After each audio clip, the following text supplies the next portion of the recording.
Mon intervention viendra peut-être trouver un espèce de juste milieu un peu mou entre, entre l'histoire du droit et parce que dans ma thèse j'ai été confrontée à ça, à cette rigueur conceptuelle et de définition de l'histoire du droit et puis on va dire, des concepts un peu plus labiles quand on les saisit dans le social forcément.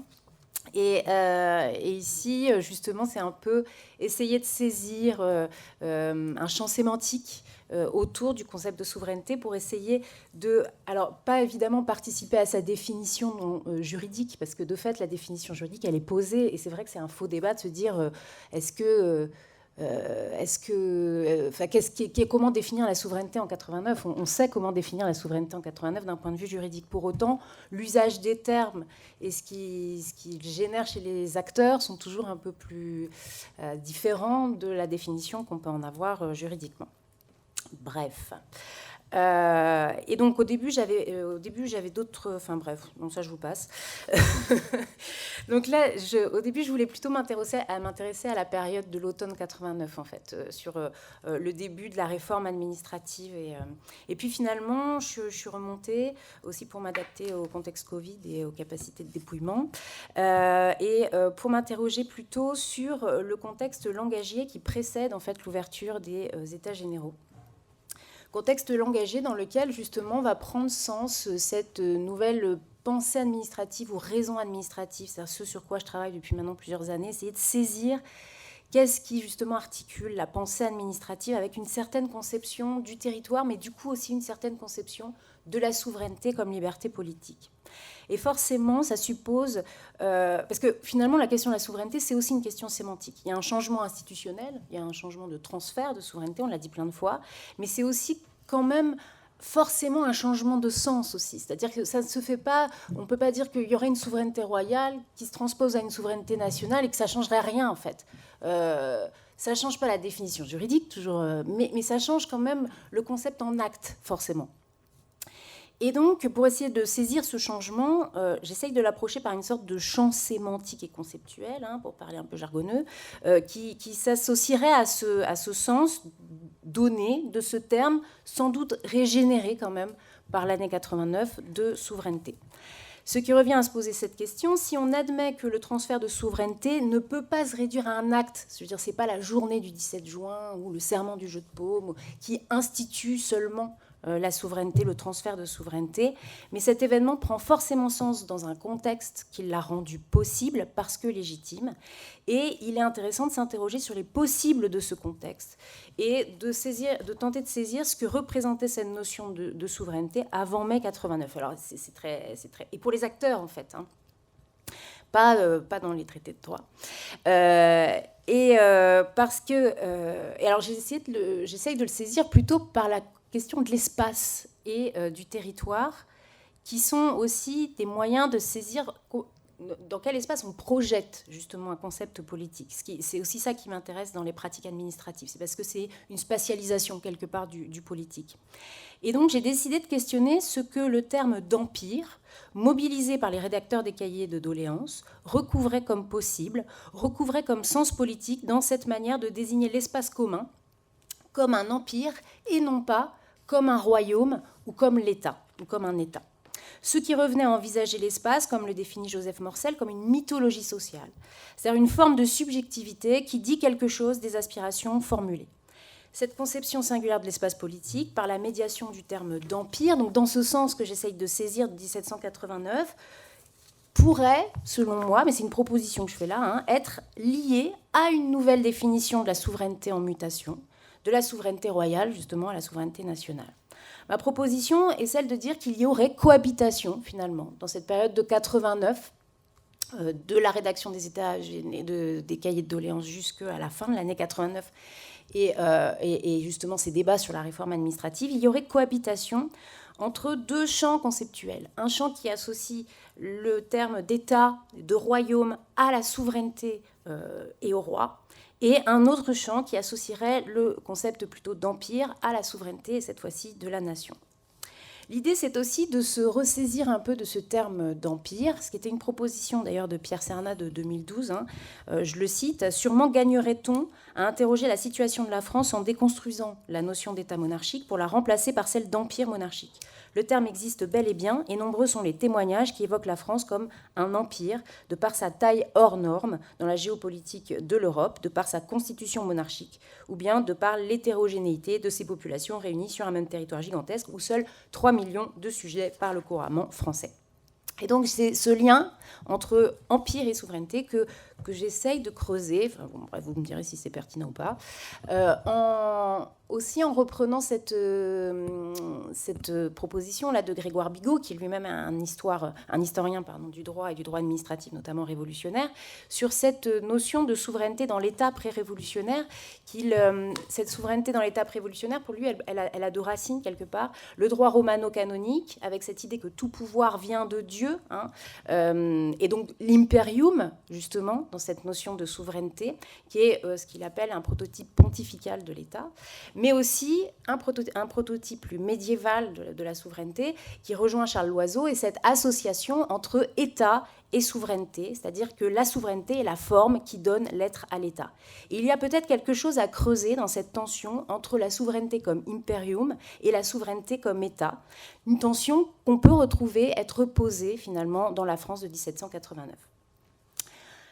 Alors, prendre aussi cette idée d'empire pour réinterroger justement cette tension entre l'imperium et l'État, c'est aussi intégrer un peu les propositions du tournant impérial qu'on a appelé l'imperial turn, suite aux ouvrages de Burbank et de Cooper en 2010, et qui ont permis aussi d'avoir une conception de l'empire comme un concept heuristique un peu plus fluide, un peu moins d'une typologie, on va dire, cadrée, pour plutôt l'utiliser comme un moyen d'interroger plusieurs contextes spatiaux et temporels.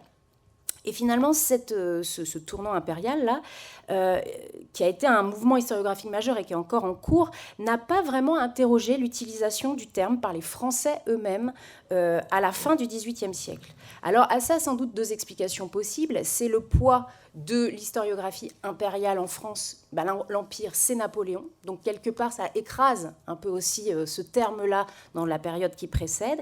Et puis, inversement, le renouvellement historiographique de l'imperial turn en France, il a été beaucoup traité d'un point de vue de la dimension coloniale, en fait, de l'Empire français. Et notamment parce que cette dimension avait été longtemps complètement sous-exploitée dans l'historiographie révolutionnaire. Et donc finalement, ce poids de l'Empire français dans sa dimension transatlantique et coloniale n'a pas favorisé l'interrogation du sens en dehors de ça. Et pourtant, en 2018, François-Joseph Rudu milite pour une histoire impériale de la France d'Ancien Régime, et il fait comme constat le fait que le terme est de plus en plus employé, le terme d'empire, à partir du traité de Paris, et qu'on va observer une croissance de cette utilisation jusqu'au début de la Révolution française. Mais Rudu le dit, ce terme d'empire est utilisé sans faire référence aux colonies. Donc, qu'est-ce qu'il dit, ce terme d'empire, s'il ne fait pas référence aux colonies ? Eh bien, il n'y a pas vraiment de réponse de sa part. Il dit que c'est des utilisations balbutiantes, hors du contexte colonial, et ce terme d'empire, finalement, ne va s'imposer que sous Napoléon. Mais alors, comment on peut à la fois dire qu'il y a une croissance de l'utilisation du terme jusqu'au début de la Révolution française, mais qui ne voudrait rien dire, qui serait balbutiant, alors qu'après, il reprendrait que son sens en 1804 ? Eh bien, bon, voilà, c'est un peu ça qui m'a interrogée. Je me suis dit, bon, comment saisir ces utilisations balbutiantes, et qu'est-ce qu'elles disent du politique, et qu'est-ce qu'elles disent peut-être d'une réflexion sur la souveraineté et sa possibilité de transfert.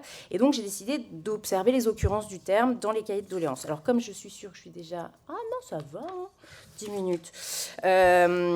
Donc, dans ces cahiers de doléances, bon, ça va, tout le monde connaît à peu près les cahiers de doléances. Forcément, là, moi, j'ai exploité ceux qui sont dans les archives parlementaires accessibles en ligne, ce qui fait que ce sont les cahiers de doléances réécrits au bailliage secondaire, puis réécrits au bailliage principaux. Donc, il y a tout un travail de réécriture qui fait qu'on ne saisit pas quand même dans ce champ sémantique et conceptuel l'écriture des premiers cahiers de doléances au niveau des communautés premières, on va dire.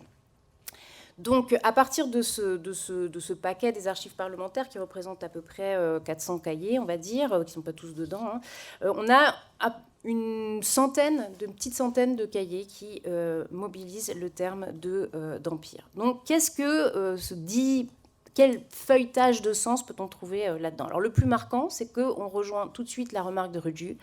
Quand on utilise le terme d'empire dans les cahiers de doléances, ça ne fait jamais référence à l'empire colonial. Et même les assemblées coloniales elles-mêmes, dans les cahiers de doléances des assemblées coloniales, c'est des cahiers dans lesquels je n'ai jamais trouvé le terme d'empire. Donc, assez clairement, ça veut dire que ce n'est pas ça qui se joue à ce moment-là, du moins dans ce contexte-là, qui est celui de la rédaction.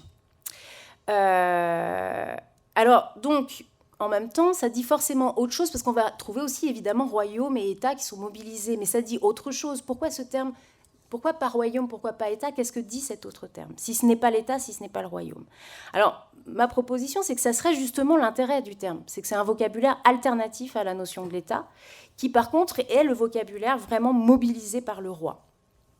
Alors, je reprends juste ce début de la lettre de convocation de Louis XVI. Nous avons besoin du concours de nos fidèles sujets pour nous aider à surmonter toutes les difficultés où nous nous trouvons pour la convocation des États généraux, relativement à l'état de nos finances et pour établir donc un ordre constant et invariable dans toutes les parties du gouvernement qui intéressent le bonheur de nos sujets et la prospérité de notre royaume.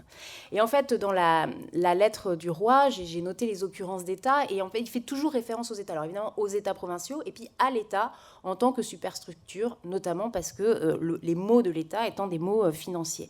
Et là, on voit qu'il parle de prospérité du royaume. Et ce qui est assez intéressant, c'est qu'on va retrouver dans les occurrences de termes dans les cahiers de doléances, au contraire, la prospérité souvent attachée, quand il y a utilisation du terme d'empire, c'est souvent attaché au terme de prospérité. Donc c'est une alternative en fait à cette prospérité du royaume royal, cette prospérité de l'empire qui dit sans doute pas tout à fait la même chose. De même, ce qui est notable, c'est qu'après le discours d'ouverture aux États généraux du roi, qui de nouveau ne fait référence qu'à l'État et au royaume, on a le discours de Necker, et lui, dans son discours, va avoir 8 occurrences au terme d'empire, et auxquels sont associés les termes de grand, de vaste, de prospère et de durée. Et je note là la fin, une des dernières phrases de son texte, ces États généraux que la nation a demandé avec tant d'insistance, ces États généraux de la France, ces États généraux du plus grand empire du monde. De même, Malouet, on en a parlé tout à l'heure, le comeback de Malouet, le 8 juin 1789, qui argumente donc sur la réunion des 3 ordres, il associe, on va dire, empire avec justement ce caractère national. Alors, cette citation est assez intéressante. Il faut que nous développions le caractère national dont nous sommes revêtus et que nous déterminions l'exercice par la réunion et la manifestation des vœux de l'universalité du peuple français. Je ne crains le veto d'aucun ordre contre les intentions promulguées de 25 millions d'âmes qui composent l'Empire français. L'Empire serait donc cette agglomération d'âmes qui dit autre chose, effectivement, que le royaume ou que l'État. Et finalement, dans cette agglomération d'âmes, est-ce qu'on ne retrouve pas la définition que Sieyès donne de la nation, quelque part? C'est-à-dire, quand lui cherche la nation, il le dit, où prendre la nation? Elle est où? Dans les 40 000 paroisses qui embrassent tout le territoire, tous les habitants et tous les tributaires de la chose publique, c'est là, sans doute, la nation. Et donc, il y a peut-être ici un effet miroir qui pourrait se penser, théoriquement, c'est-à-dire de voir l'Empire comme une sorte de possibilité d'une nation territorialisée, et qui pose la pierre à la possibilité d'un nouvel espace politique qui devient potentiellement l'espace d'une nouvelle définition de la souveraineté. Alors, je suis rentrée après un petit peu plus précisément dans l'utilisation des termes dans les cahiers. Je vais aller relativement vite, mais on a d'abord l'utilisation du terme d'empire comme l'empire de quelque chose sûr, donc dans le sens domination de, autorité sûre, pouvoir sûr. Et dans ces cas-là, on va avoir notamment l'empire de la religion, dans les cahiers notamment des clergés, l'empire de la religion, l'empire des mœurs, l'empire des bonnes mœurs, etc. De même qu'on va trouver dans un certain nombre de cahiers l'idée d'empire de la raison, c'est-à-dire qu'on doit penser un empire de la raison. Ce qui revient par contre de manière évidemment plus massive dans cette utilisation du terme d'empire, c'est l'empire de la loi. Empire de la loi, pensé comme espace de liberté politique.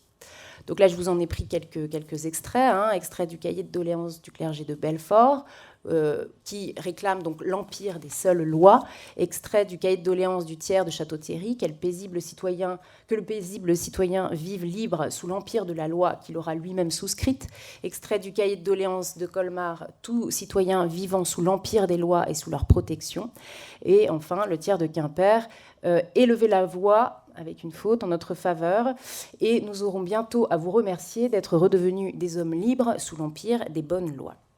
Donc ça, c'est quelque chose qu'on va retrouver de manière récurrente et qui dit aussi sans doute quelque chose de ce qui est chargé derrière de ce terme.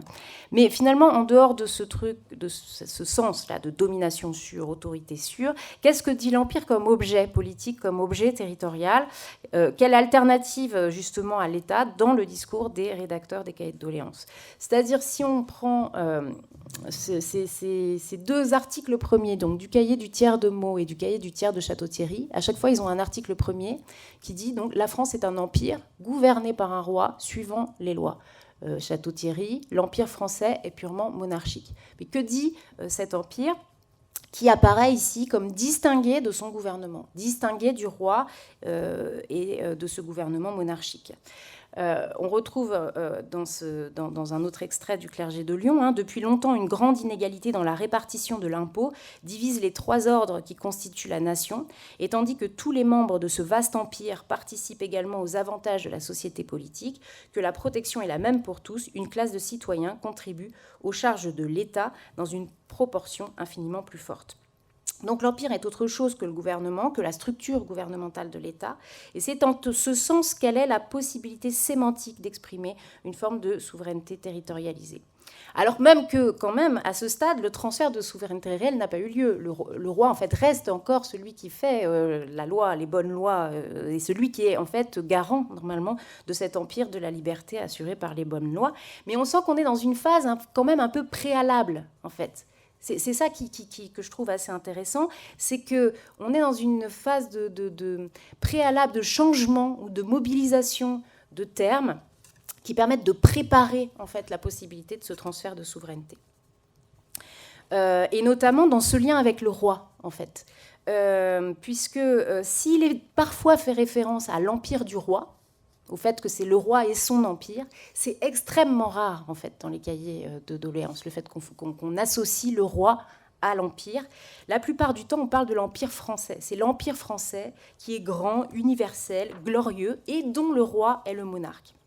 L'empire lui-même dépasse le roi, il est placé dans une sorte il s'associe en fait à des notions temporalisées de la puissance, c'est-à-dire qu'on va le retrouver associé à durée, chute, décadence, destinée, prospérité. Et l'idée, c'est que la pérennité de l'empire suppose que l'on s'attaque aux maux de l'État. Et la noblesse de Coutances demande même au roi d'anéantir le faste et le luxe de son royaume comme ennemi destructeur des empires les plus affermis.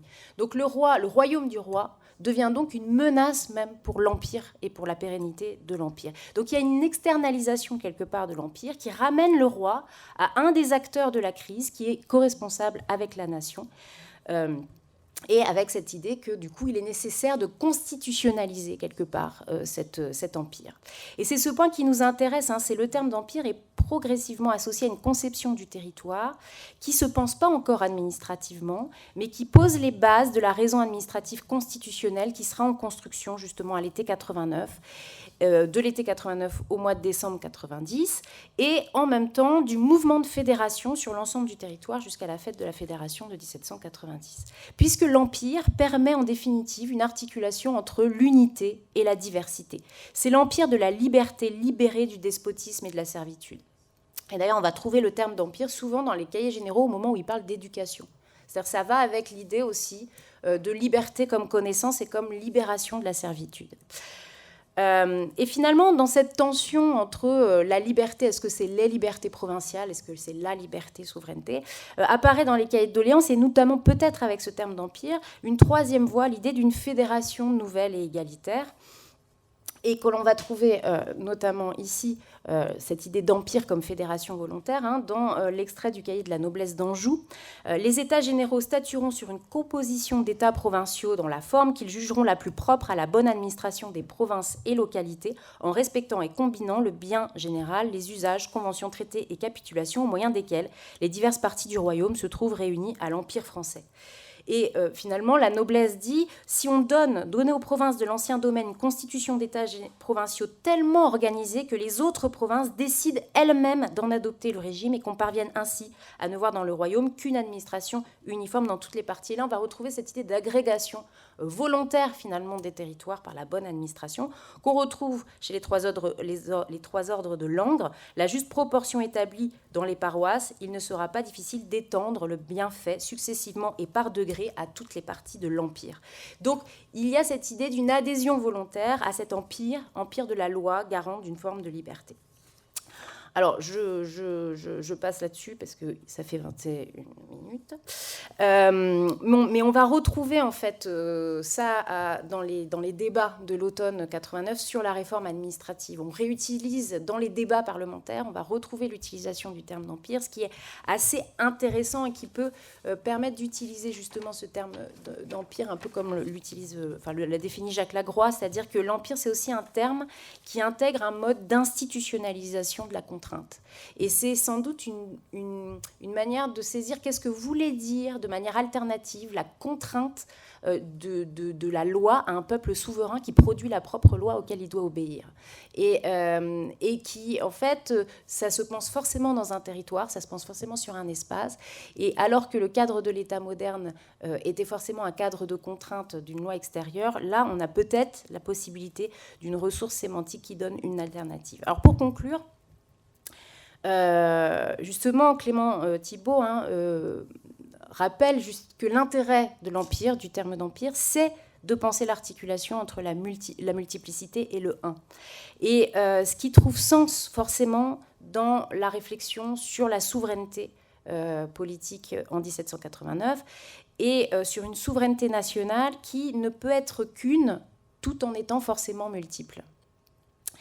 Et finalement, on peut essayer d'interroger ce terme d'empire à la fin du XVIIIe siècle, au début de la Révolution française, pas seulement dans son sens de colonialité, mais bien comme, et je reprends Clément Thibault aussi, une politique composite, qui est un autre modèle interprétatif, fédératif et composite, qui serait un legs impérial de la nation.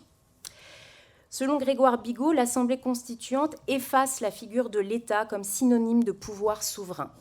Je le cite. Et en fait, moi, je rajouterais que peut-être elle fait émerger ce possible d'empire comme traduction de la souveraineté nationale. Alors, c'est d'autant plus intéressant de creuser ce sujet, à mon sens, que ce serait un moyen de creuser aussi la circulation de ce terme et sa reconfiguration sémantique, mais aussi pratique, parce que c'est une mobilisation conceptuelle, c'est toujours c'est une notion pratique, comme disent Guillaume ou Raymond de Monnier. C'est que ce terme circule forcément pendant le processus révolutionnaire lui-même. Et donc, quand Napoléon pense l'Empire, c'est pas tout d'un coup une pensée politique qui apparaît comme ça et qui serait juste un référentiel à un empire romain ou à l'empire de Charlemagne.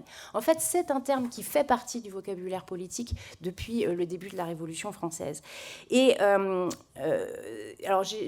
pour finir là-dessus, j'ai notamment vu cet hymne qui est Veillons au salut de l'Empire, qui date de la fin 91, d'Adrien Simon-Bois, qui est le chirurgien en chef de l'armée du Rhin.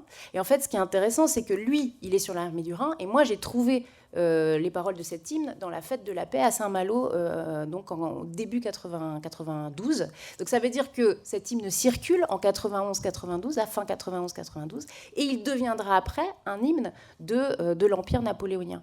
Et or, donc, il y a bien ici une continuité, une circulation du terme, mais qui serait probablement à interroger, mais qui tend à dire que le terme d'empire appartient bien aux outils conceptuels des Français et qu'ils sont attachés à cette idée, qui s'attachent à l'idée de souveraineté de la nation. Et c'est pour ça que l'empire napoléonien, quelque part, a une forme d'institutionnalisation aussi d'une forme de souveraineté nationale.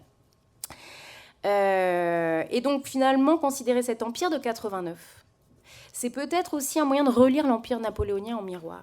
De ne pas y chercher dans l'Empire napoléonien l'État-nation, forcément, mais aussi, et ça rejoint les travaux un peu d'Aurélien Lignereux d'ailleurs, hein, mais aussi cet héritage fédératif, cet héritage d'une pensée alternative de la souveraineté, et notamment en saisissant un peu ce tournant pragmatique de l'utilisation du terme d'empire, qui est plutôt une démarche inductive, hein, plutôt que déductive, mais qui permettrait de voir le processus révolutionnaire un peu comme une quête de cet imperium national, traduction politique et territoriale de la souveraineté pensée comme liberté politique.